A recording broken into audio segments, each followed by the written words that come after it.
katika tafsir ya Ibn Kathir kanisomea maneno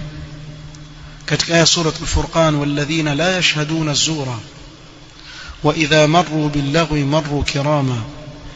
Ibn Kathir asema qala Abu al-Aliya wa Tawus wa Muhammad ibn Sirin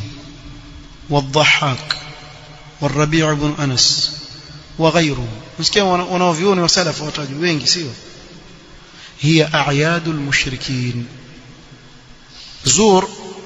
hapa inakusudiwa ni idi za washirikina katika sifa za wale waja wema ibadur rahman hawashuhudili wala hawahudhurii. Haya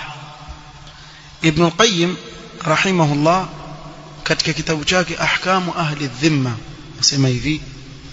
man hanna 'abdan bima'siyatin mwenye kumpa pongezi wasema kongole sio kampa pongezi mja mwingine kwa maasi aliyoyafanya kama hawa wakisherekea nini ni maasi akampa pongezi kwa yale maasi au bid'atin au kwa bid'a aliyoifanya au kufrin au kwa kufur kama hii pia hii nini kufur kuitakidi kwa Allah azaliwa wal iyad billah. Ibn Qayyim asema faqad ta'arrada li maqti Allah wa sakhatihi huyu amejiweka katika hasira za Allah subhanahu wa ta'ala. Allah humchukia mtu huyu na hii mtu anasema lakini Ibn Qayyim yajuaje kama vizuri sana. Allah subhanahu wa ta'ala katika kitabu chake akiwazungumzia banu Israili wale banu Israili wanaozungumzia yale maneno katika Qur'an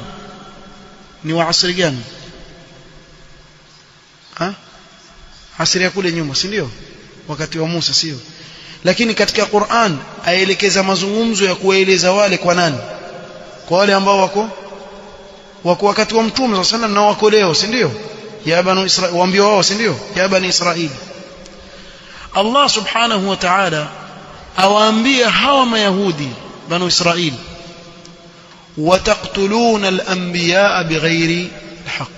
nyinyi mwaua mitume bila ya haki kwani hao wana mtume bwana.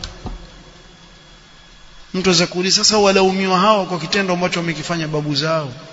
ذلك بأنهم كانوا يكفرون بآيات الله ويقتلون الأنبياء بغير حق ذلك بما عصوا وكانوا يعتدون. sasa kwa nini hao waingie katika kosa la wale ukisoma wanaoviona tafsiri kwamba kwa sababu walikuwa radhi na kile walichokifanya wale